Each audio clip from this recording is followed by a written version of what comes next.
بسم اللہ الرحمن الرحیم۔ السلام علیکم۔ زین علی آپ کے خدمت میں حاضر ہے۔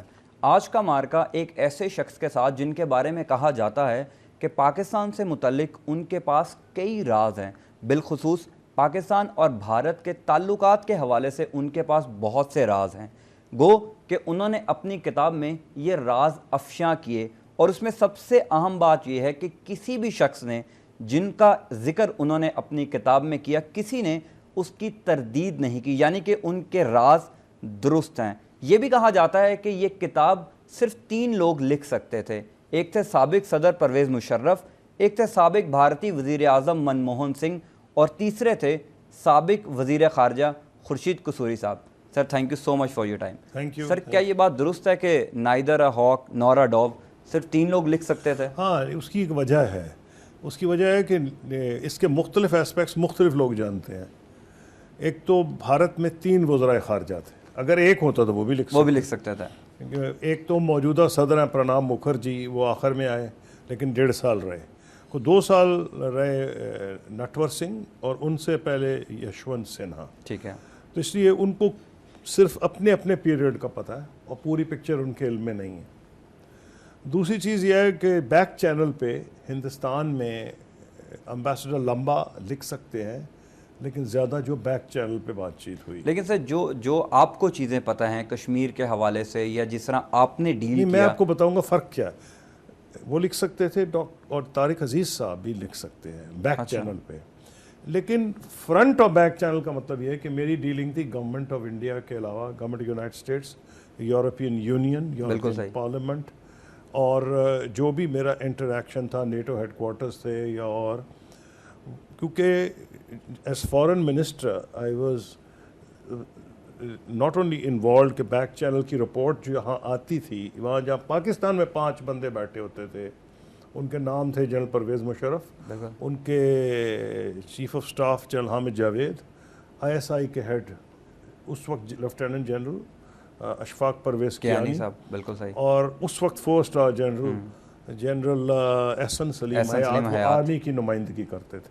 فارن افیئر کی نمائندگی میں کرتا تھا بحیثیت وزیر خارجہ، اور سیکٹری خارجہ تھے اس وقت ریاض محمد خان صاحب۔ بالکل صحیح۔ تو اس فورم میں بیک چینل رپورٹ کرتا تھا، اور یہاں تو ٹوٹلی ISI اور آرمی انوالوڈ تھی، بالکل ہر چیز جو ڈرافٹ آتا تھا ڈسکشن ہوتا تھا، اوپینین لوگ دیتے تھے، پھر وہ فورن آفس کو دے دیتے تھے۔ سر یہ اس ایشو پر ہم آگے چل کے بات کریں گے، نائدر اے ہاک نور اے ڈوو پہ بھی آگے چل کے بات کریں گے۔ میں نے کہا کہ بالکل کیوں یہ لکھ سکتے تھے، کیوں لکھ سکتے تھے؟ تو انڈیا میں کیونکہ جو بیک چینل والے ہیں ان کو تو نہیں پتا کہ مجھ سے امریکن صدر نے کیا کہا یا برٹش پرائم منسٹر سے میری کیا بات ہوئی، نیٹو ہیڈ کوارٹر میں کوئی۔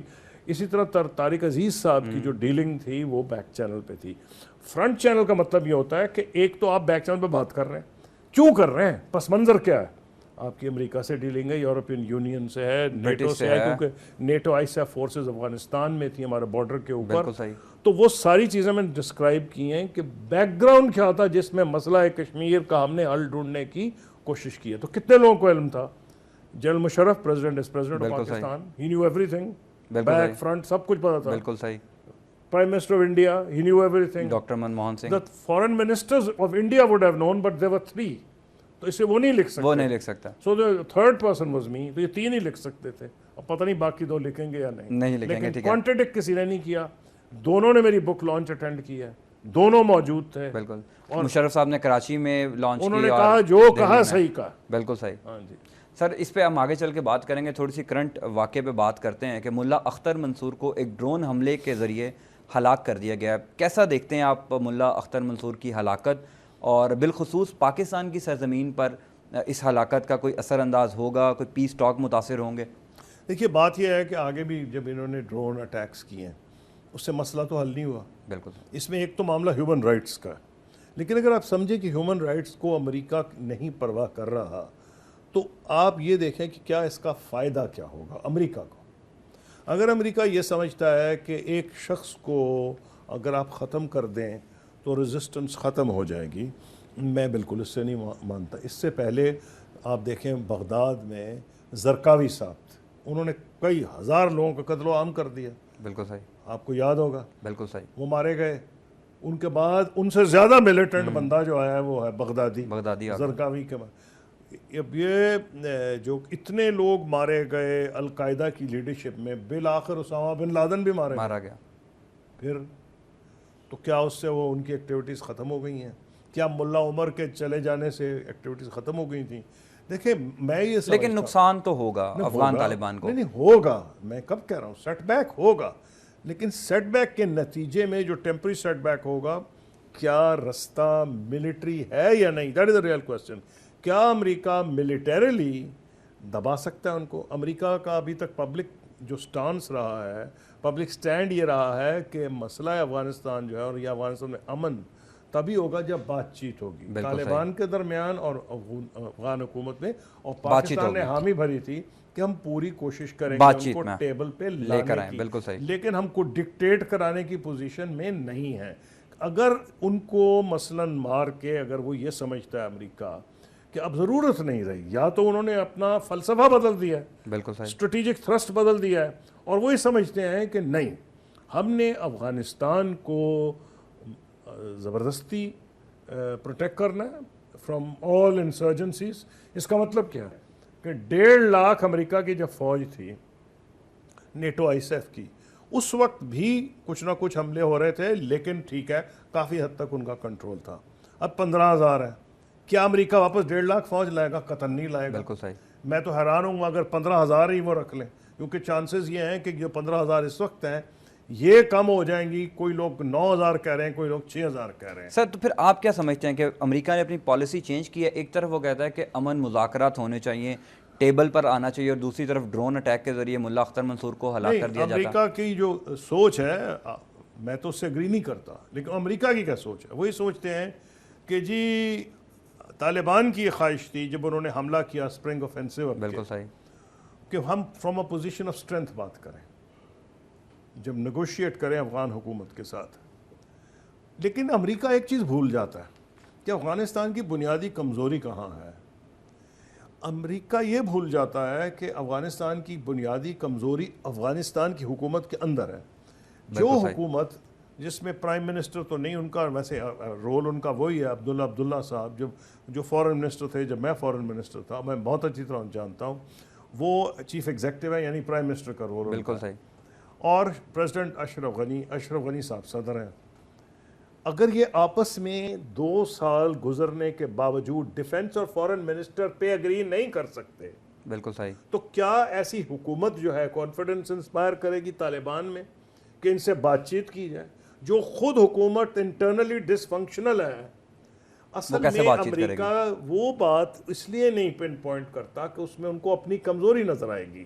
اسی لیے سیکرٹری کیری آئے واشنگٹن سے، اور انہوں نے یہ کہا کہ یہ حکومت، ہم اس کو جو یہ حکومت ہے جس کو کنسنسس گورنمنٹ، یونٹی گورنمنٹ کہتے ہیں، یہ 5 سال چلے گی. اگر تو ان کے صرف اس حکم سے کہ 5 سال چلے گی حالات نارمل ہو جائیں تو آنے والا وقت بتا دے گا. ابھی تک تو یہ ظاہر نہیں ہو رہا کہ عبداللہ صاحب کی اور پریزیڈنٹ اشرف غنی کی جو آپس کی چپکلشیں، اور اس سے بڑھ کے یہ کہ جو ان کے ساتھی ان کے ساتھ ہیں وہ بالکل ایک دوسرے سے اگری نہیں کرتے. تو اصلی کمزوری تو یہ ہے. تو اگر امریکہ صحیح جگہ پہ نبض پہ اپنی انگلی رکھے گا تو علاج صحیح ہوگا. حکیم اگر کہیں اور غلط جگہ پہ انگلی رکھے، ابھی میں سمجھ رہا ہوں ان کی تشخیص غلط ہے. تشخیص یہ ہونی چاہیے کہ افغانستان کے اندر حالات بہتر کریں. اب حکومت کے، اگر حکومت کے بہتر ہوں گے، وہ کہتے ہیں جی ہم آرمی تو ہم نے بنائی، پولیس بنائی، اب ہم ایئر فورس کو ڈیولپ کرنے میں 2 سال لگائیں گے. اور بھائی آپ تو 2 سال لگائیں گے، پر وہ کیا ہوگا اگر کابل کے اندر حکومت نہیں چل رہی. اور میری اپنی اسیسمنٹ ہے کہ اگر یہ افیکٹو گورنمنٹ ہوتی تو پاکستان کو زیادہ سپورٹ ملتی طالبان کو ٹیبل پہ لانے کے لیے. بالکل صحیح. اچھا سر، یہ ساری چیزیں ہم اب ایک سائڈ پہ رکھتے ہیں. پاکستان کا جو دفتر خارجہ ہے، فورن آفس، وہ کیا کر رہا ہے؟ ایک طرف امریکہ ڈرون اٹیک کرتا ہے، اور سیکرٹری خارجہ خود کہتے ہیں کہ ہم نے پرائم منسٹر کو فون کیا اور بتایا کہ ہم نے ڈرون اٹیک کے ذریعے طالبان لیڈر کو ہلاک کر دیا. اس کے باوجود فورن آفس 2 دن 3 دن گزر جانے کے باوجود اس بات سے لا علم رہتا ہے کہ کسی شخص کی ہلاکت ہوئی ہے. دیکھیے میں آپ کو بتا رہا ہوں، آپ نے تو دکھتی رگ پہ چھیڑ دی ہے میری جو ہے نا. پوائنٹ یہ ہے کہ مجھے بڑا تکلیف ہو رہی ہے یہ بڑا کمپیٹنٹ آفس ہے فارن آفس، اس میں ٹرینڈ لوگ ہیں، ان کا کیریئر ہے، یہ دوسرے افسروں کی طرح نہیں آج ہیلتھ سیکٹری، کل ایگریکلچر سیکٹری، پرسوں جی آئی ٹی میں لگا دیا گیا ہے۔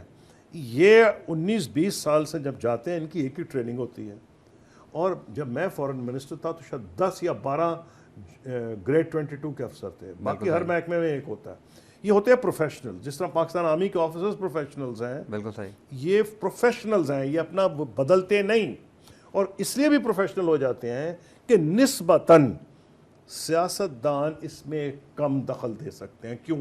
ایک ٹیکنیکل نوعیت کا دفتر ہے، بالکل صحیح، ہر بندہ جا کے فارن منسٹر نہیں بن سکتا، وہ بات نہیں کر سکتا، بالکل ایسا ہی ہے، اس لیے وہ ان کی دسترس سے باہر ہے۔ فوج تو اس لیے رہی نا کہ فوج بس ڈنڈا ہے، تو فوج نہیں دخل انداز کرنے دیتی فوج کے معاملات میں، تو وہ ایک انٹرنلی آٹونومس پروفیشنل باڈی بن گئی ہے۔ فارن آفس کے پاس یہ طاقت نہیں ہے، اس میں بھی انگریس ہے، لیکن مجھے بڑی لڑائی کرنی پڑتی تھی، مثلا مجھے پریزیڈنٹ مشرف سے لڑائی کرنی پڑتی تھی، اور ہم نے میں ان کو کریڈٹ دوں گا، پھر وہ الٹیمیٹلی مانے، ہم نے کہا جی یہ جو کیریئر آفیسرز ہیں ان کے کیریئر تباہ ہو جائیں گے، یا آپ کسی کو اگر باہر سے لوگ لے آئیں ریٹائرڈ آفیسرز کو، ہم نے کہا چاہے ریٹائرڈ آفیسرز کو لائیں، چاہے آپ فارن سروس کے ریٹائرڈ امبیسڈرز ہی لے آئیں جو کمپیٹنٹ ہیں، بہت پروفیشنل، آپ کو دوبارہ لانا چاہتے ہیں، تو ایک کوٹا ہونا چاہیے جو کہ بڑی لڑ جھگڑ کے 20% پہ فکس ہوا تھا۔ ان ادر ورڈ 80% پاکستان کے جو فارن سروس میں جو امبیسڈرز آتے ہیں وہ فارن سروس بیک گراؤنڈ کے ہیں، اور نسبتاً کوئی لیٹس ہے جن کو پولیٹیکلی ریوارڈ کرنا ہوتا ہے، ان کو کئی دفعہ بہت کمپیٹنٹ لوگ ہوتے ہیں، جیسے کہ جنرل جہانگیر کرامت تھے، بالکل صحیح، تو وہ اور بات ہے نا، وہ ہونے کے باوجود کیسا رول ادا کر رہا ہے، فارن منسٹر تھا تو وہ اس وقت وہاں تھے، وہ اس کیٹیگری میں نہیں آتے، بالکل صحیح، لیکن میں آپ کو کہہ رہا ہوں عام طور پر جن کو پولیٹیکلی ریوارڈ کرنا ہوتا ہے جی، کسی ریٹائرڈ سیاستدان کو یا کچھ، تو ان کو کہتے ہیں جی ان کو آپ سفیر لگا دیں، یہ سب پروفیشنل باڈی، اس کا آپ نے ہیڈ ہی ختم کر دیا ہے، اور ماشاءاللہ کیا ہے تک ٹو میک شور کہ وہ فنکشن نہ کرے، یک نہ شد دو بندے بٹھا دیے۔ اگر آپ کے نوائے وقت کے دفتر میں 2 مینیجنگ ایڈیٹرز بیٹھ جائیں یا 2 آپ کے چیئر پرسنز بیٹھ جائیں تو آپ کا ادارہ چلے گا؟ 2 بندے بٹھائے ہیں، اور لوگ یہی اندازہ لگاتے رکھتے ہیں کہ سرتاج عزیز صاحب زیادہ قریب ہیں پرائم منسٹر کے یا طارق فاطمی صاحب۔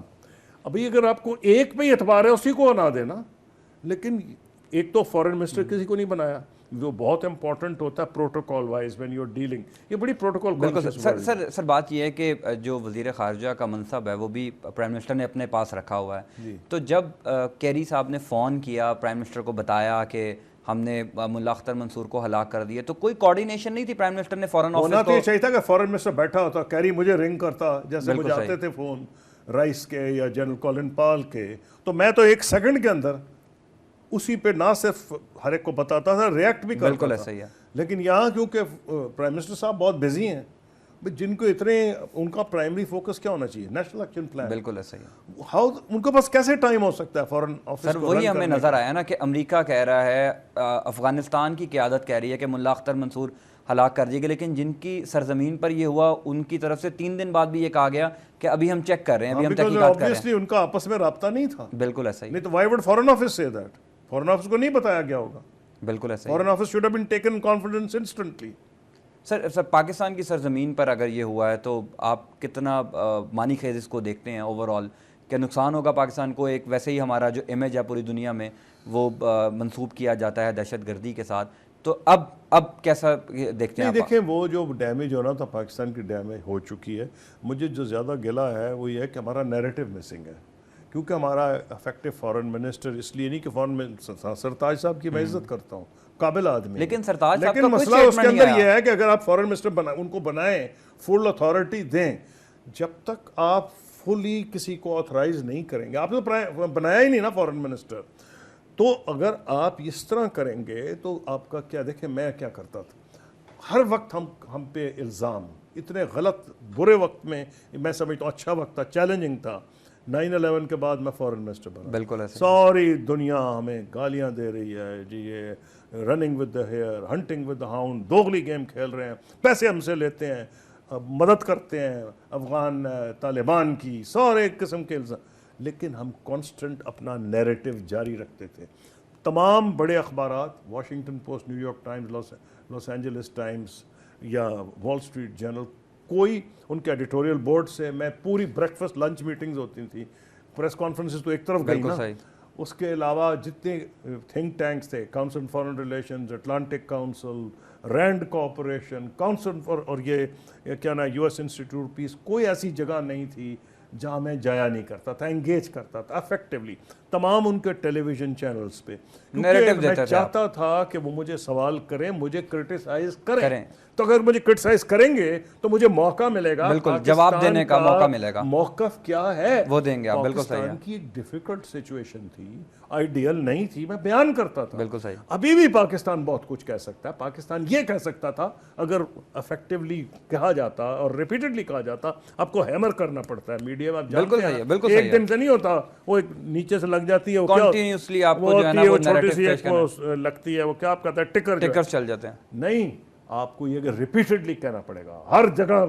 اگر آپ نیو یارک جائیں, واشنگٹن جائیں, جہاں جائیں, ریپیٹڈلی کہیں, 50 دفعہ دن میں کہیں کہ جناب آپ بھول گئے کہ after all Pakistan army, Pakistan کی حکومت ISI لے کے گئی تھی نا, بالکل صحیح, ان کو قطر میں بات چیت ہوئی ہے, بالکل ایسا ہی ہے, ہوئی تھی نا, تو انہوں نے کوشش تو کی تھی نا. اور کس نے جواب دیا؟ اس وقت پریزیڈنٹ کرزئی نے جواب دیا. انہوں نے کہا جی یہ لوگ تو ایسے بہیو کر رہے ہیں جیسے یہ کوئی ایمبیسی ہے افغانستان کی. انہوں نے باہر لکھا تھا ایمریٹ آف افغانستان, جس پہ پریزیڈنٹ کرزئی کو اعتراض تھا. تو یہ تو نہیں کہ پاکستان نے ایفرٹ نہیں کی, پاکستان ریپیٹڈلی ایفرٹ کر رہا ہے, اور اچھا کیا تھا کہ یہ جو کوارڈریلیٹرل گروپ ہے, کوآرڈینیشن گروپ, جس میں امریکہ, پاکستان, چین اور افغانستان شامل ہیں. جب لاسٹ ٹائم افغانستان کے ریپرزینٹیٹیو نے یہ کہا کہ جناب حملے ہو رہے ہیں تو یا پاکستان گارنٹی دے, بالکل صحیح, اور یا ان پہ چڑھائی کرے, اس کے اوپر چائنا نے پوائنٹ آؤٹ کیا کہ دیکھیے اس کوآرڈینیشن گروپ کا مطلب امن کی پروسیس کو فیسیلیٹیٹ کرنا ہے, جنگ کو نہیں. جنگ کے لیے تو اور طریقے کرنے تو آپ آزما لیں. اس لیے میں یہ سمجھتا ہوں ابھی بھی کہ پاکستان کا نیریٹو مضبوط ہونا چاہیے, جو کہ مسنگ ہے, اور ہم سفر کر رہے ہیں. We should not be keeping quiet. Sir بالکل, مجھے یہاں پر ایک بریک لینی ہے. آپ سمجھتے ہیں کہ پاکستان کا نیریٹو مسنگ ہے. بریک کے بعد جب واپس آئیں گے تو بڑی امپورٹنٹ باتیں ہیں, اور ان میں ایک یہ بھی ہے کہ جب 9/11 کا واقعہ ہوا تو اس کے چند ماہ بعد خورشید قصوری صاحب نے وزیر خارجہ کا حلف اٹھایا تھا, تو تب کتنا پریشر تھا پاکستان پر, یہ خورشید قصوری صاحب سے جانیں گے ایک بریک کے بعد. اسٹے ود اس.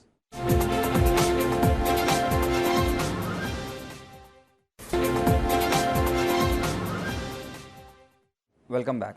سر 9/11 کا واقعہ ہوا اور اس کے چند ماہ بعد, 8 یا 9 ماہ بعد آپ جو ہیں وہ وزیر خارجہ بنے. کتنا پریشر تھا؟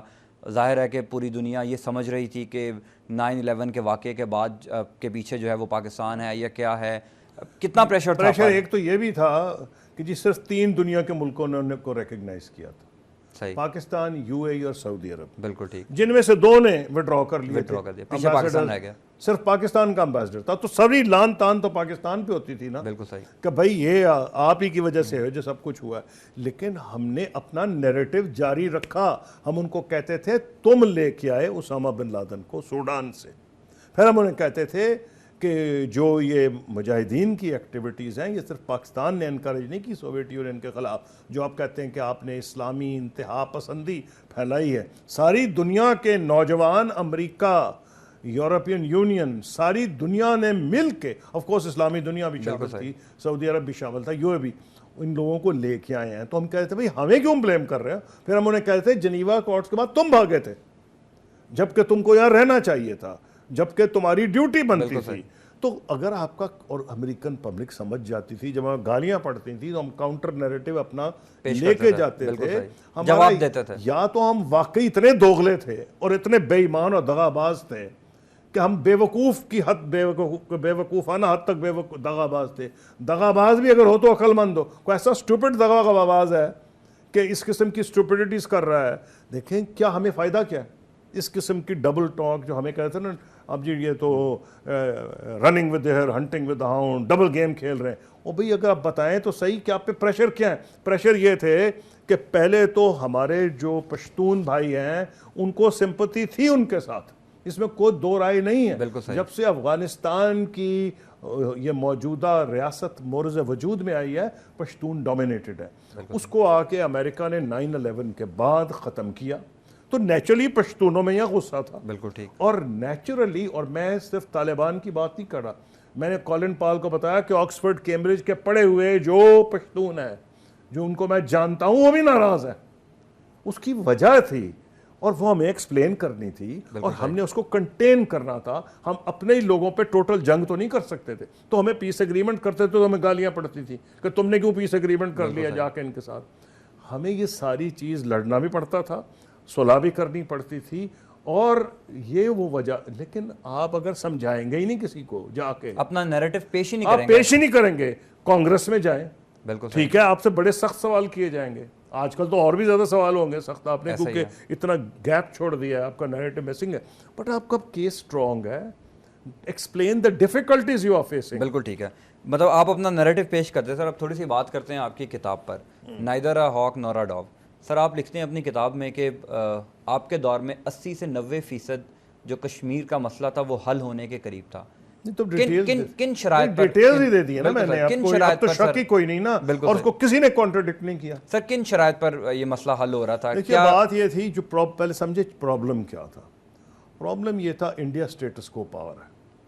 انڈیا کہتا ہے کچھ نہیں چینج ہوگی. بالکل صحیح, یہ ان کا ٹریڈیشنل سٹینڈ ہے. بالکل ٹھیک ہے. اور وہ کہتے ہیں تم نے جنگیں بھی کر لی, تم نے کیا ہمارا بگاڑ لیا. صحیح, نہیں, ہم نہیں چینج نہیں کریں گے. جی, ہم کہتے تھے ہم چینج ایکسیپٹ ہی نہیں کر سکتے. We are an anti status quo power, یعنی ہم اسٹیٹس کو توڑنا چاہ رہے ہیں. اور سب سے امپورٹنٹ جو فریق ہے وہ ہے کشمیری. وہ اس کی آکیوپائڈ کشمیر, جو یہاں انڈین ٹروپس ہیں, وہ کہتے تھے ہماری جان اجیرن ہو گئی ہے. باہر نکلتے ہیں بچے اور ہماری خواتین نفسیاتی مریض بن چکے ہیں, اور ہماری جان چھڑاؤ ہندوستان کی فوج سے, تم حل ڈھونڈتے رہنا, پہلے ہماری زندگی میں تو کوئی آسودگی لاؤ نا, کہ ہم نارمل طریقے سے زندگی تو گزار سکیں. پرابلم کیا آ رہا تھا کہ جو کنونڈرم جس کو ہم انگریزی میں کہتے ہیں, کہ ہمیں اس کے درمیان کچھ ڈھونڈنا تھا. اور درمیان کیا ڈھونڈ سکتے تھے؟ کوئی آئیڈیل سلوشن نہیں ہو سکتا. یعنی کہ 100% پاکستانی خوش ہو جائیں, 100% پاکستانی خوش ہو جائیں, یہ 100% انڈین خوش ہو جائیں, یہ ہونا ہی نہیں تھا. تو انگریزی میں ایک ٹرم ہے one one. One one situation. One one کا کیا مطلب ہوتا ہے؟ یعنی کہ 100% لوگ خوش ہو گئے. ہم نے ایک ایسا حل ڈھونڈنا تھا جو ہم سمجھتے تھے 70-80% پاکستانی, 70-80% ہندوستانی, اور 70-80 بلکہ 80-90% کشمیری, کیونکہ ان کی زندگی میں بھی ہم آسودگی لانا چاہ رہے تھے. الٹیمیٹلی اس کو ایکسیپٹ کریں گے, یہ ہمارا اس مفروضے پہ کام ہو رہا تھا. تو اس کے کیا براڈ آؤٹ لائنز تھے جو آپ مجھ سے پوچھ رہے ہیں؟ آؤٹ لائنز بنتے ہیں, پہلے آپ کو حقائق پتہ ہونا چاہیے, اس حقائق پہ ہی تو آؤٹ لائن بنے گا نا. مجھے پتہ ہے امریکہ میں کیا کہہ رہا تھا, وہ کہتے تھے یار تمہارے سے تو بندے بھی جائے جا رہے ہیں. اب میں نے کتاب میں تو لکھ دیا ہے, اس سے پہلے تو میرا منہ بند تھا, تم کہتے ہو کہ نہیں, لیکن پھر ہم نے کچھ ایکٹیویٹیز کی. تو کیا اس کا خد و خال تھا؟ پہلی بات, انڈیا کہتا تھا کہ کوئی بارڈر چینج نہیں ہوگا. اچھا, بالکل کوئی چینج نہیں ہوگا. ہم نے کہا پھر کام ختم ہے, پھر بڑی سوچ بچا کر بارڈر رہے گا ہی نہیں. اچھا, ان کو کیا مطلب ہے جی؟ ہم نے کہا جی جہاں تک کشمیری ہیں پاسپورٹ ویزا کچھ نہیں ہوگا. ایک بندہ بس میں بیٹھے گا, سری نگر سے آ جائے گا اور شام کو واپس چلا جائے گا. تو اگر تم کہتے ہو بارڈر چینج نہیں ہوں گے, تو ہم کہتے ہیں بارڈر نہیں رہے گا. It will be a mere line on the map. ٹھیک ہے, یہ ایک اس کا مسئلہ تھا.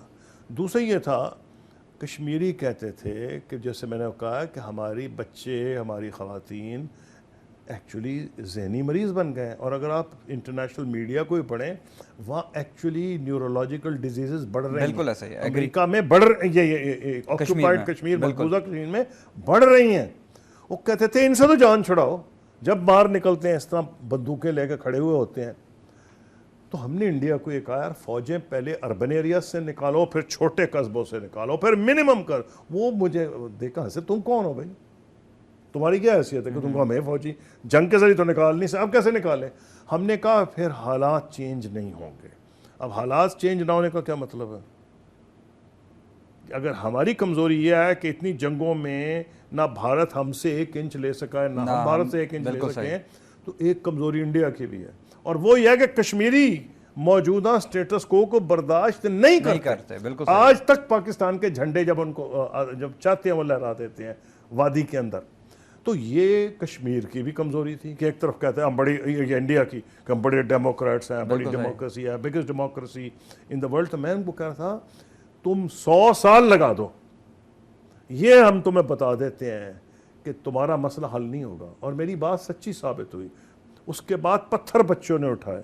تو میں کہا کرتا تھا یہ پتھر ISI نے تو نہیں بھیجے جس کو فرسٹ اور سیکنڈ انتفاضہ کہہ رہے ہیں. اچھا سر, انڈیا بھی ان شرائط پر مان گیا تھا ڈاکٹر منموہن سنگھ. انڈیا نے پھر کہا, لیکن انہوں نے ایک شرط ہم پہ لگائی نا. اچھا وہ کیا تھی سر؟ ان کا تم بھی فوجیں نکالو. ہم نے کہا یار ہم پہ تو کوئی ڈیمانڈ ہی نہیں, نہ آزاد جموں کشمیر کو کہہ ہی نہیں رہا, ہم کو جا کے ان کو اوپریس کر رہے ہیں. ان کا پھر ہم فوجیں نہیں نکالیں گے. پھر ہم نے فیصلہ کیا ٹھیک ہے ہم نے تو اوپریس کرنا نہیں اپنے بھائیوں کو, ہم نکال لیں گے فوجیں. بالکل صحیح. اور منیمل رکھیں گے LOC پہ جیسے وہ رکھیں گے. دوسری چیز انڈیا, مجھے جو ڈر تھا وہ یہ تھا کہ اگر ہم نے کوئی بھی حل ڈھونڈ لیا انڈیا سے مل کے اور بعد میں کشمیریوں نے انڈین آکوپائڈ کشمیر, جب میں کشمیری کہتا ہوں I mean جو انڈین آکوپائڈ کشمیر ہے, مقبوضہ کشمیر, انہوں نے ان کو رد کر دیا تو پاکستان کے عوام رد کر دیں گے. تو کوئی اس لیے میری ایفرٹ ہوتی تھی ان سے رابطے میں رہوں, حریت کے لیڈرز سے جتنی ورائٹی تھی ان کو ملوں, نان حریت لیڈرز سب سے میری ملاقات ہوتی تھی. جیسے یاسین ملک, حریت کے تو سارے جتنے تھے, جس پر اعتراض بھی تھا ہندو انتہا پسند جماعتوں کو. ہاں اب کے تو انہوں نے مجھے ڈرایا بھی اس لیے تھا بامبے جب میں جا رہا تھا کہ تم کیوں ادھر آ رہے ہو, تم جا کے ملتے تھے ان کو جو کشمیری لیڈرز ہیں, حریت رہنماؤں کو. جی. تو میں اس لیے ملتا تھا کہ میں جاننا چاہتا تھا کہ یہ منیمم چاہتے کیا ہیں, کہ جب ہم ان لائن سے بات کریں اور ہم اناؤنس کریں تو یہ نہ ہو کہ بالکل ہی ریجیکٹ کر دیں. دوسری چیز مجھے ان سے مل کے یہ پتہ چلی کہ جی یہ تو ہمیں پنجاب, ہریانہ, ہماچل پردیش, مہاراشٹرا قسم کا صوبہ بنانا چاہتے ہیں. ہمارا تو ایک اسپیشل سٹیٹس ہے سوائے. اور میں نے کہا کیا ان سے سمجھا آرٹیکل 370 کا مجھے جنرلی علم تھا لیکن فرینکلی میں اتنا اویئر نہیں تھا. مجھے پھر سمجھایا گیا کہ جناب ہماری جو پنڈت نہرو نے کے ساتھ شیخ عبداللہ کا اگریمنٹ ہوا تھا وہ تو ساتھ ڈیفینس, فورن افیئرز اور کمیونیکیشن کے علاوہ ہم افیکٹولی سیمی انڈیپینڈنٹ یا سیلف گورننگ ہے. بالکل صحیح. تو کہتے تھے یہ تو ہمیں بنانا چاہتے ہیں لائک پنجاب اینڈ ہریانہ, تو آپ بعد میں جو مرضی کریں سٹارٹ وہاں سے کریں. اچھا, کہ سیلف گورننس ایشورڈ ہو ہمیں. اس کے اوپر بھی اسی لیے اتنا ٹائم لگا. ہندوستان نے کہا تم کس باغ کی مولی ہو کہ تم ہم یہ کریں وہ کریں. تو ہم نے کہا پھر تم یہ اس سے دیکھیں ایک چیز نہ بھولیں, پاکستان کی پوزیشن بہت بہتر تھی. کیوں؟ اب سے بہت بہتر تھی. دیکھیں نا, اس لیے میں کہہ سکتا تھا نا انہیں کہ تم سے اگریمنٹ نہیں تو نہ صحیح. کیا وجہ تھی نا, ہماری اکانومی ایک سال تھا 8.6% پہ گرو کی, چائنا کی 9.2 پہ تھی.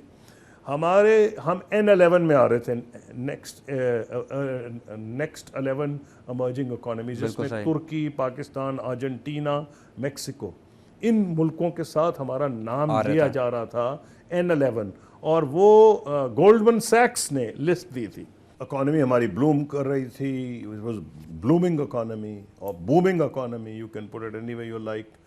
اس میں نیوکلیئر پاور ہم بن چکے تھے, فارن پالیسی میں ہم پرو ایکٹیو تھے. دنیا کے یہاں لائنیں لگی ہوتی تھیں, آج کوئی پرائم منسٹر آ رہا ہے, آج کوئی پریزیڈنٹ آ رہا ہے, آج کوئی فارن منسٹر آ رہا ہے. تو ہمارا انٹریکشن بڑھا تھا, ہم اپنا انٹریکشن بڑھا رہے تھے. یورپین یونین سے ہم نے اپ گریڈ کر دی تھی ریلیشن شپ اپنے دور میں. تو پھر ہم لیٹن امریکہ تک اپنی جو ریچ تھا اس کو بڑھا رہے تھے. اور اس کا نتیجہ آپ کو نظر آیا, اگر ٹائم ہوگا تو آپ کو بتا دوں گا, وہ جب ارتھ کوئک آیا تھا یہاں, جس طرح ساری دنیا امٹ کے آئی. بالکل صحیح. اور اس نے اسلام آباد میں آ کے پلیجز کی ہیں کہ جو ہماری ریکوائرمنٹ تھی اس سے زیادہ انہوں نے پلیج کیا. بالکل ایسا ہی ہے, کیونکہ پاکستان بہت اس وقت اس کو اچھی نظر سے دیکھا گیا, فارن پالیسی ہماری بڑی پرو ایکٹیو تھی. تو انہوں نے یہ کہا کہ اگر آپ پہلے تو ماننے کو نہیں تیار تھے, پھر جب آئے تو ان کا تم بھی یہ کرو. ہم نے کہا بھائی ہم پہ تو کوئی ڈیمانڈ ہی نہیں ہے. ان کا پھر تم پہ ہے یا نہیں, تم یہ کرو. پھر ہم نے کہا ٹھیک ہے ہم کریں گے, تم بھی کرو. سو اٹ واز اگریڈ کہ بوتھ کشمیرز کی سیلف گورننس میکسیمم ہوگی. پھر ہم نے کہا تمہارے الیکشن رگ ہوتے ہیں, انڈیا میں نہیں ہوتے, کشمیر میں رگ ہوتے ہیں. اس کے اوپر ہم نے ان کو منوایا کہ انٹرنیشنل آبزرویشن ہوگی اور فورن جرنلسٹ آئیں گے, فورن آبزرورز آئیں گے. ٹھیک ہے, ان کا تمہارے یہاں بھی آئیں گے, ہم نے کہا آنے دو, ایگری کر کے دونوں سائڈ. بالکل, وہ بھی ہو گیا. پھر اس کے اندر یہ تھا کہ جو فائنلی جو اس میں جو سب سے بڑی چیز تھی جس سے سٹیٹس کو افیکٹولی ٹوٹ جاتا تھا, وہ کیا تھا؟ Joint mechanism. ابھی تک تو ہندوستان یہ کہتا تھا نا جو تمہارا ہے تم رکھو, جو ہمارا ہے ہم رکھیں, یہ سٹیٹس کو کا مطلب. تو کئی لوگ ہمیں کہتے تھے, میں نے کتاب میں کوسچن پوز کیا ہے, ہاں جی اتنی جنگیں ہو گئی ہیں تو برائی کیا ہے؟ جو آپ کا عذاب رکھیں, جو ان کا عذاب وہ رکھیں. بالکل صحیح. یہ کیا آپ ان سے زبردستی نہیں چھین سکتے؟ تو ان کو میں نے یہ جواب دیا کہ یہ ٹیریٹوریل ڈسپیوٹ نہ اس کو سمجھیں. صرف پاکستان چھوٹا ملک نہیں کہ کشمیر کی اس وادی کے لیے صرف وادی کے لیے مر رہا ہے. ہمیں ان لوگوں سے پیار ہے, ہیومن رائٹس, وہاں پر لوگ رہ رہے ہیں, وہاں پہ جو لوگ رہ رہے ہیں ان کے ہیومن رائٹس کا معاملہ ہے. Human rights of Kashmiris are important. نہیں تو پاکستان تو بہت بڑا ملک ہے, انڈیا جتنا بڑا نہ صحیح, انڈیا اگر دنیا کا دوسری بڑی آبادی کے حساب ہم 5ویں 6ویں ہیں, اگر ان کی دوسری بڑی فوج ہے, ہماری 5ویں 6ویں بڑی فوج ہے, ہم کو چھوٹا ملک تو نہیں ہے نا. اگر نیوکلیئر تو پیرٹی ہے دونوں میں, تو اس لیے میں, اور کچھ سال پہلے ہماری اکانومی ان سے بہتر جا رہی تھی. یہ تو اب انفارچونیٹلی ہماری حکومت جانے کے بعد آپ نے دیکھا یہ ڈکلائن آیا ہے. تو میں یہ سمجھتا ہوں اس تمام وجوہات پر یہ اگریمنٹ ہوا تھا, اور اس میں پھر یہ بھی ہوا تھا کہ جب یہ سارا کچھ ہو جائے گا, جو میں نے آپ کو بتایا کہ وہاں سے نکال, جو کراؤننگ گلوری تھی جوائنٹ میکنزم. بالکل, جوائنٹ میکنزم میں مجھے امریکن سینٹ نے بھی یہ کہا ہے کہ مستقبل کی جنگیں پاکستان اور بھارت کے درمیان اگر ہوئیں تو پانی پہ ہوں گی. بالکل صحیح سر. تو جو پاکستان اور بھارت اتنا قریب آ رہا تھا, تو جو سپر پاورز تھیں یا جو بڑے ملک تھے وہ ایگری تھے یا ان کو ان دونوں ممالک؟ ہم نے یہ معاملہ اپنے ہاتھ میں اب لے لیا تھا. بالکل ٹھیک ہے. اور ویسٹ کو ہماری ضرورت بھی تھی. بالکل صحیح. کیونکہ وہ افغانستان میں فوجیں ان کی بیٹھی ہوئی تھیں, ہمارا بہت امپورٹنٹ اس رول تھا نا, اور ہم نے اپنے افیکٹو رول کو منوایا تھا. انفارچونیٹلی اس وقت وہ ایکٹیویٹی مجھے نظر نہیں آ رہی. اچھا قصور صاحب, آپ لکھتے ہیں کہ منموہن سنگھ کا میسج آیا کہ بھارت کے 6 ریاستوں میں الیکشنز ہیں, تو یہ جو ڈیٹ فکس ہوئی تھی انہوں نے آنا تھا اگست ستمبر کے کہیں. بالکل صحیح, اگست سپتمبر میں آنا تھا, اس کو پوسٹ پون کیا جائے. اس کے بعد جنوری فروری میں پاکستان پھر ہم نے ان کو مارچ کی ڈیٹ بدنصیبی سے دے دی, لیکن وہ یہاں پر لارج موومنٹ شروع ہو گئی. لیکن میں نے کتاب کیوں لکھی؟ اس لیے لکھی کہ جو ہم نے کام کیا ہے, میرا دعویٰ یہ ہے وہ ریکارڈ پہ پہلے. تو سر پھر کیوں ڈاکٹر منموہن سنگھ کو روکا کیوں گیا؟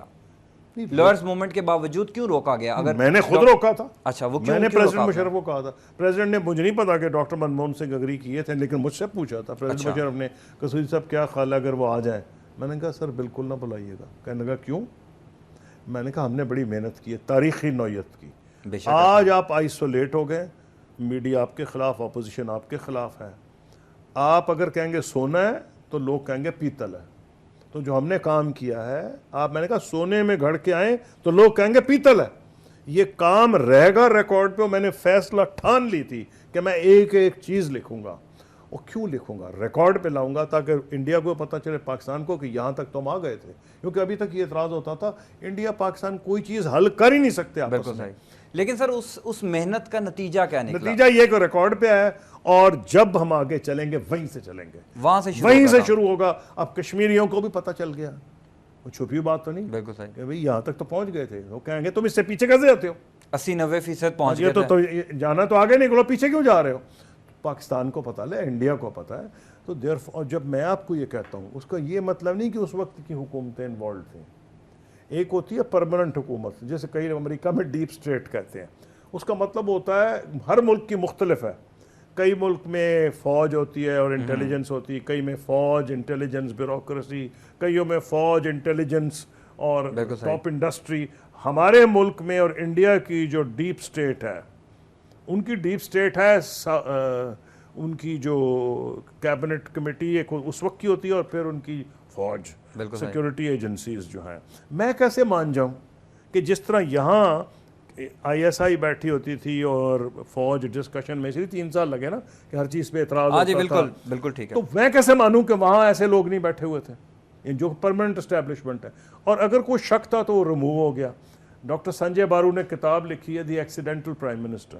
اس میں انہوں نے بیان کر دیا ہے کہ جب پرائم منسٹر منموہن سنگھ کہہ رہے تھے let's turn Siachen into a mountain of peace, یعنی کہ سیاچن کو امن کا پہاڑ بنا دیا جائے, تو اس کے پیچھے کیا تھا؟ امن کی پہاڑی بنانا چاہتے تھے. وہ کیا تھا کہ انہوں نے کشمیر میں جو بھی کور کمانڈر رہا ہے انڈین آرمی کا, ہر ایک کو کنسلٹ کیا تھا. بالکل صحیح. یعنی کہ کجا یہ کہ موجود انہوں نے تو ریٹائرڈ بندوں کو بھی کنسلٹ کر دیا تھا. بالکل صحیح. اس کا مطلب یہ ہے کہ جو پرماننٹ حکومتیں ہیں, ان ادر ورڈ میرا جو کہنا یہ ہے کہ اگر پرماننٹ حکومتیں یا جو انالیسس کرتے ہیں اسٹریٹجیکلی, اگر یہ ان کا خیال تھا, کیونکہ وہ تو تھا, کیونکہ پاکستان میں بھی حل نہیں ہو سکتا تھا اگر army I S I on board نہ ہوتی, اور انڈیا میں بھی نہیں ہو سکتا تھا army I S I on board نہ ہوتی. یہاں سے بات شروع کریں گے سر, ایک بریک لینی ہے, اس کے بعد ایک نیریٹو ایک تھاٹ ہے کہ پاکستان اور بھارت کا جو بھی مسئلہ حل نہیں ہوتا اس میں پاک فوج درمیان میں کھڑی ہوتی ہے. اس پر ہم بریک کے بعد خورشید قصوری سے بات کریں گے. اسٹے ود اس.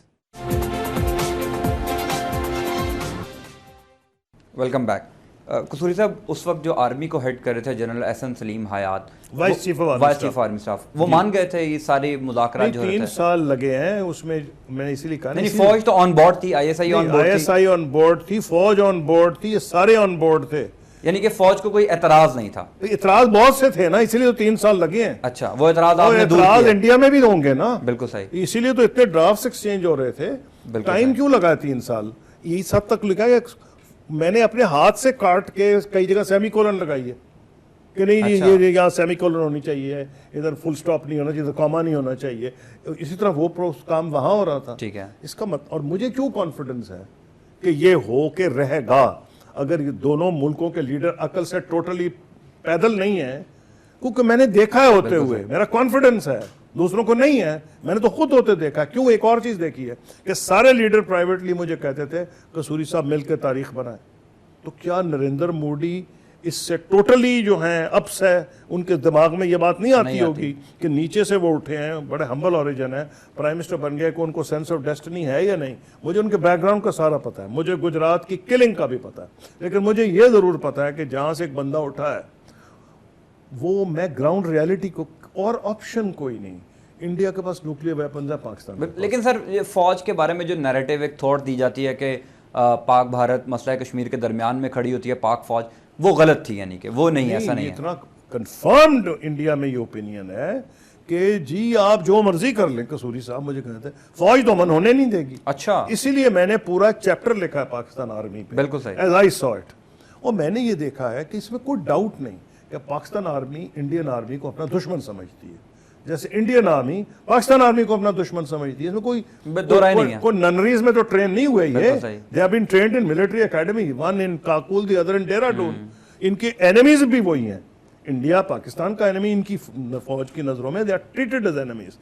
لیکن ایک فرق ہے, یہ جتھے نہیں ہیں, these are professional armies. بالکل صحیح. پروفیشنل آرمیز کی ٹریننگ ہوتی ہے, ڈسپلن ہوتا ہے. دوسری چیز ایک اور بات ہے کہ جو افسر میجر جنرل بن جاتے ہیں, یہ تو خیر پہلے سٹاف کالج کوئٹہ جاتے ہیں, اس کے بعد جنہوں نے میجر جنرل بننا ہوتا ہے فرام بریگیڈیئر, ان کو نیشنل ڈیفنس یونیورسٹی میں جانا پڑتا ہے, اور این ڈی یو میں, اور ان کو اس وقت نیشنل ڈیفنس کالج پہلے تھا, این ڈی یو ہو گیا. تو وہاں آپ کو فارن پالیسی, اسٹریٹجی, وار اسٹڈی ساری ہوتی ہیں. تو یہ تو نہیں ہے کہ جو بندہ وہاں سے فارغ ہو جاتا ہے اس کو عقل سے پیدل ہوتا ہے, اس کو سمجھ نہیں ہے کہ صرف ڈیفنس سے اکیلی بات نہیں بنے گی. سوویت یونین کا 20,000 ویپنز تھے نیوکلیئر, اور تباہ ہو گیا. تو پاکستان آرمی کو افسروں کو نہیں سمجھ, ان کو ہے کہ جی پاکستان مضبوط تب ہوگا جب فوجی اعتبار سے تو ماشاءاللہ پاکستان مضبوط ہے, اس کی معیشت مضبوط ہوگی اور اس میں پولیٹیکل سٹیبلٹی ہوگی. بالکل صحیح. اور تبھی نیشنل انٹرسٹ پروموٹ ہوتا ہے. بالکل. اور یہ ان کو سمجھ ہے کہ ہندوستان سے معاملات آبرومندانہ برابری کی بنیاد پر اگر کیے جائیں گے تو پاکستان کی نیشنل سیکورٹی ایڈوانس ہوگی. سر پاکستان اور بھارت کے خفیہ تعلقات یا خفیہ مذاکرات کہہ لیں, کب شروع ہوئے؟ نہیں دیکھیے, جو افیکٹولی اگر آپ مجھے کہتے ہیں وہ تو یہی کنسسٹنٹ ہے جو ہمارے دور میں ہوا, یعنی کہ 2004 کے بعد. لیکن ایک اس کا نمونہ تھوڑا سا آپ دیکھ لیں تو آر کے مشرا تھے, لیڈنگ جرنلسٹ تھے انڈیا کے, وہ پرائم منسٹر واجپئی کے بہت قریب تھے. ان کی اور نیاز نائک صاحب جو سابق فورن سیکرٹری ہیں, پرائم منسٹر نواز شریف نے ان کو نامنیٹ کیا تھا. ان لوگوں کی بات چیت ہو رہی تھی لیکن اس میں کوئی خاص پروگریس نہیں ہوئی. اور لیکن وہ اتنی دیر نہیں رہی کیونکہ پرائم منسٹر نواز شریف کی حکومت کا تختہ جو ہے وہ ختم ہو گئی, اس کا تختہ الٹ دیا گیا اکتوبر 99 میں. تو جو ایکچوئل بات چیت شروع ہوئی ہے وہ شروع ہوئی ہے ہماری حکومت میں 2004. بیچ میں 5 سال تو بیچ میں کارگل بھی آ گیا, تو آگرہ, کارگل تو خیر پہلے آ گیا, پھر آگرہ آ گیا بیچ میں. تو وہ جو پرائم منسٹر واجپئی آئے ہیں اس کا ایک پس منظر تھا, اس میں ایک امریکہ کا بھی رول تھا. اچھا ہاں بالکل, جیسے میں نے کہا نا کہ فرنٹ اینڈ بیک اینڈ کیا تھا. مجھے کولن پال نے خود کہا کہ you will soon be hearing good news. اچھا, اس کے بعد پرائم منسٹر آف انڈیا کا ایک بڑا اچھا بیان آیا. یہ زرداری صاحب نے بھی کہا تھا کہ nation will hear a good news about Kashmir. ہاں وہ بڑی عجیب بات تھی. وہ یہ تھی کہ زرداری صاحب نے پہلا کہا تو یہ کیا کہ ان سے کو پوچھے بھائی, ان کو ہم نے ساری بریفنگ دے دی تھی. ظاہر کا جو بیک چینل کی جتنی تھی وہ زرداری میں نے پہلے انسسٹ کیا, اب میں نام نہیں ان لوگوں کے, میں نے کہا آپ جا کے ان کو فوراً بریف کریں. اچھا, ان کو بریف کیا گیا, کوئی تھرڈ پرسن جا کے بریف کر کے آیا. جی فورن آفس کے بندوں نے بریف کیا. میں کیا آپ کو بتاؤں, انہوں نے مجھے خود کہا کہ میں نے سر ان کو سارے کاغذ دکھائے ہیں. اچھا, اس کے بعد یہ ہوا کہ وہ پھولے نہ سمائے خوشی سے, یعنی کہ محنت آپ کی تھی اور کرزئی صاحب ساتھ کھڑے ہیں تو اعلان فرما رہے ہیں جس پہ انڈیا بھی حیران ہو گیا, فورن آفس بھی حیران ہو رہے, آرمی بھی حیران ہوگی. بھئی آپ نے کس کو بتایا ہی نہیں. گڈ نیوز کیسے بھئی, اگر میں کہوں تو میرے منہ سے اچھی لگتی ہے, مشرف کے منہ سے اچھی لگتی ہے, میں بیک گراؤنڈ کا پتہ ہے, اور آپ نے آ کے اعلان کر دیا نیشن سون ہیئر گڈ نیوز, اور کرزئی صاحب کے ساتھ کھڑے ہوئے. وہی وجہ تھی کہ ان کو سب بتا دیا گیا تھا. اور کمال یہ ہے کہ اس کے بعد یہ کہتے رہے دھڑلے سے ہمیں تو کوئی پتہ ہی نہیں قصوری صاحب کون سے کاغذوں کے ذکر کر رہے ہیں. پھر نون حکومت آئی, انہوں نے کہا ہمیں بھی کچھ نہیں پتا. اور کمال یہ ہوا کہ 2 مہینے پہلے لمبا جو نیگوشیٹ کر رہے تھے انڈیا کی طرف سے, وہ زرداری اور نواز شریف صاحب کی حکومت دونوں کے ساتھ انہوں نے کہا میں نے اسی بیسس پہ بات کی ہے. اچھا, اور یہ کہتے ہیں ہمیں کاغذوں کا ہی نہیں پتہ ہی نہیں کیا اگریمنٹ ہے, قصوری صاحب کس چیز کا ذکر کر رہے ہیں ہمیں تو نہیں پتا. تو سر تب کیانی صاحب کا کیا سٹانس تھا جب زرداری صاحب نے یہ بیان دیا تھا؟ کیانی صاحب ایک سٹیج پہ تو ریٹائر ہو چکے تھے نا. بالکل, لیکن جب زرداری صاحب نے یہ سٹیٹمنٹ دی تھی تب کیانی صاحب کہ nation will hear a good news, سب حیران ہوئے ہوں گے. میں ایز فارمر فارم سے حیران تھا, وہ کیوں نہیں حیران ہوئے ہوں گے؟ یہ کوئی طریقہ ہوتا ہے؟ بالکل, first you have to talk to the government in Delhi. ایک آپ کی ملاقات نہیں ہوئی, وہ حیران ہوں گے کون سی خوشخبری سنا رہے ہیں ہمیں. اچھا سر, تھوڑی سی بات کرتے ہیں کہ جب بھی پاکستان اور بھارت مذاکرات کی ٹیبل پر آتا ہے کچھ نہ کچھ ہو جاتا ہے. آپ بھارت جانے لگے تھے تو وہ سمجھوتا ایکسپریس کا معاملہ ہو گیا, شاہ محمود قریشی جا رہے تھے تو ممبئی اٹیکس ہو گئے. لیکن کون سی ایسی قوتیں, آپ ہمیشہ یہ بات کرتے ہیں کہ پاکستان میں بھی وہ قوتیں موجود ہیں اور بھارت میں بھی موجود ہیں, کون سی ایسی قوتیں ہیں جو دونوں ملکوں کو ٹیبل پر لانے سے روکتی ہیں؟ دیکھیے کوئی چھپی ہوئی بات نہیں ہے کہ آفٹر آل انڈیا میں تو کافی حملے ہوئے ہیں نا. بے شک, تو یہیں کے لوگوں سے کچھ ہوئے اور کچھ وہاں کے بھی ہیں, یہ نہیں کہ سارے یہیں کے لوگ ہیں, بس انڈین مجاہدین بھی ہیں. لیکن یہ بھی کچھ بے وقوفی ہوگی کہنا کہ ہمارے بندے نہیں وہاں جاتے ہیں. اور آفٹر آل کشمیری جو ہیں ان کے لیے بڑی سمپتھی ہے, وہاں کے بھی لوگ. ایک تو آزاد جموں کشمیر کے جو ریفیوجیز آئے ہوئے ہیں وہ وہاں ہیں, اور جو لوگ وہاں ہندوستان میں ایکٹیویٹیز ہوتی ہیں جو مسلمان خوش نہیں ہیں ان میں وہ لوگ بھی ہیں. اب لیکن وی کی ناٹ ڈینائی کہ ہمارے ہاں سے بھی لوگ جاتے ہیں, اس کو ڈینائی کرنا تو اسٹوپڈ ہوگا, کوئی سینس ہی نہیں ہے. لیکن وہاں سے بھی لوگ آتے ہیں. آپ جب وزیر خارجہ تھے تو ان کی ڈیفنس منسٹری کے لیٹرز بھی آپ نے پکڑے تھے. نہیں وہ تو یہ بالکل ہم نے تو کرزئی کو دکھایا تھا. بالکل صحیح, ہم نے پریزیڈنٹ کرزئی کو دکھایا تھا, اور ان کے ساتھ یہ امراللہ صالح تھے جو کہ سخت اینٹی پاکستان ہے. بالکل ٹھیک, جو ان کے انٹیلیجنس ہیڈ ہیں افغانستان کے, اور کیانی صاحب بیٹھے تھے ہماری طرف سے ISI. تو ہم نے تو ان کو ڈاکومنٹس دکھا دیے کہ بھئی آپ کے وہ کہہ رہے ہیں کہ جی وہ ہمارے دوست کچھ ہندوستان سے آئیں گے, ان کو آپ پاکستان ایریا کون سا ہے جو پاکستان کا ٹرائبل ایریا ہے, اچھا ادھر ان کو لے کے جایا جائے, پھر یہ ان کی فیسیلیٹیٹ کیا جائے. پھر فلاں صاحب کی تصویر پہلے ہم نے بگٹی صاحب کی دکھائی, برام داغ صاحب کی, کہ وہ یہاں کابل میں ہیں, پھر دلی میں جہاز سے نکل رہے ہیں. تو پوائنٹ ہے ہم نے تو ان کو کابل والوں کو سب بتا دیا تھا, اور میں تو امریکہ یورپین یونین سب کو بتاتا رہتا تھا. لیکن کیونکہ ہماری ہندوستان سے بات چیت ہو رہی تھی اور ہم ان کے کہہ رہے تھے کہ لیٹ اس اسٹاپ دس, نہ ہم آپ کے انٹرفیئر کریں نہ آپ ہم کیا ہمارے یہاں کریں. تو ہمارے معاملات بہت آگے جا چکے تھے. اچھا سر, بات ہم یہ کر رہے ہیں کہ جب بھی دونوں ملک قریب آنے لگتے ہیں کچھ نہ کچھ ہو جاتا ہے. جب آپ اور مشرف صاحب بھارت میں تھے تو ڈاکٹر منموہن سنگھ نے ایک جوائنٹ اسٹیٹمنٹ دیا تھا, irreversibility of the peace process. اب وہ اسٹیٹمنٹ کہاں کھڑا ہوتا ہے, چونکہ ہم نے دیکھا کہ نواز شریف اور جب مودی صاحب وہ اسٹیٹمنٹ پہ ہم کھڑے ہو جاتے ہیں نا, ابھی بھی دیکھا نا پٹھان کوٹ کا واقعہ ہوا دونوں ملکوں میں, اس وقت تو پھر ہم آگے چلتے. اس کا مطلب کیا ہے؟ اب وہ اسٹیٹمنٹ کہاں کھڑا ہے؟ نہیں, وہ تو جوائنٹ اسٹیٹمنٹ انڈیا پاکستان کا ہے اور وہیں آپ کو جانا پڑے گا, کیونکہ آپ نے صرف یہ نہیں کہہ سکتے کہ پاکستان کے لوگ جاتے ہیں جو وہاں حملے کرتے ہیں. انڈیا میں یہ جو کرنل پروہت تھا بالکل صحیح انڈین آرمی کا, اور اس کے علاوہ وہ جو کو سادھو پتہ نہیں کیا نام, اسیمانند یا ایسا نام ہے ان کے, تو وہ پکڑے گئے تھے اس سلسلے میں. یہ جو سمجھوتا ایکسپریس ہوا ہے, یہ کوئی ڈاؤٹ نہیں ہے, کرکٹ نہیں کھیلنے دیتے. بالکل ایسے ہی پاکستان میں کوئی آرٹسٹ جائیں ان کو نہیں پرفارم کرنے دیتے.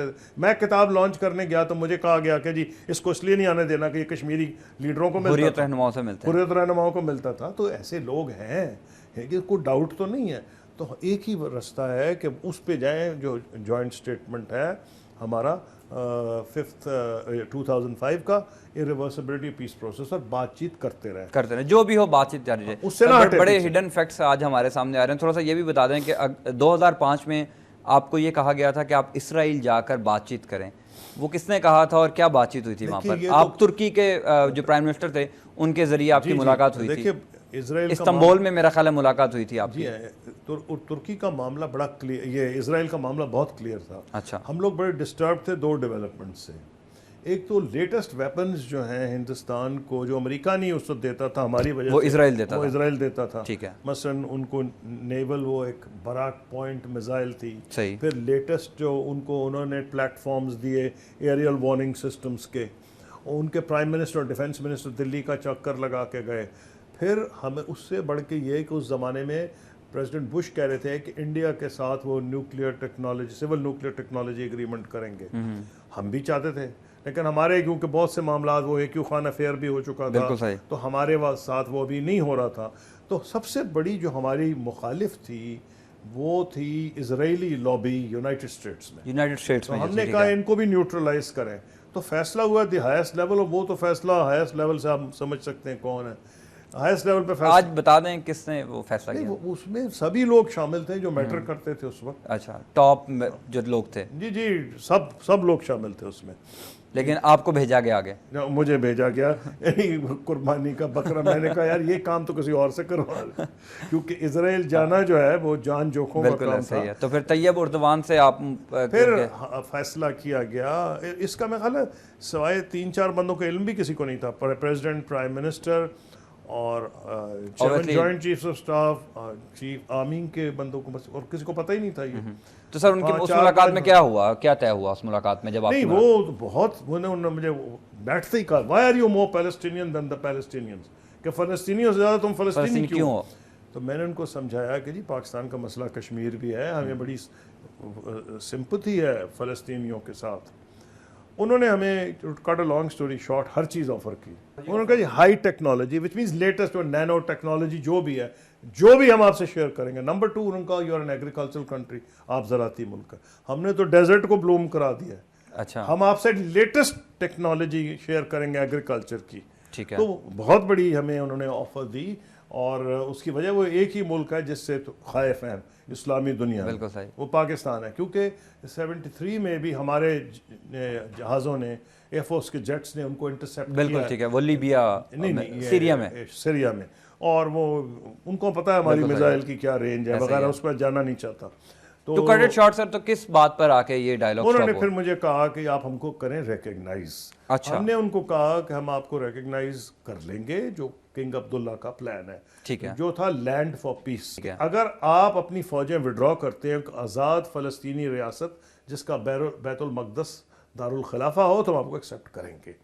تو ابھی یہاں بات ختم ہوئی تھی. اس کے بعد مجھے نئی فارن منسٹر آئی, لپی زٹنی, جو کبھی پرائم منسٹر کی بھی کینڈیڈیٹ تھی. بالکل صحیح. تو انہوں نے کہا وہ مجھ سے ملنا چاہتی ہیں. میں نے کہا ایک ہی کافی ہے. تو سر آپ نے جو ان کے مطالبات تھے وہ آ کے اوبویسلی یہاں پر جو ٹاپ لیڈرشپ کو بتایا, کیا ری ایکشن تھا سر یہاں سے؟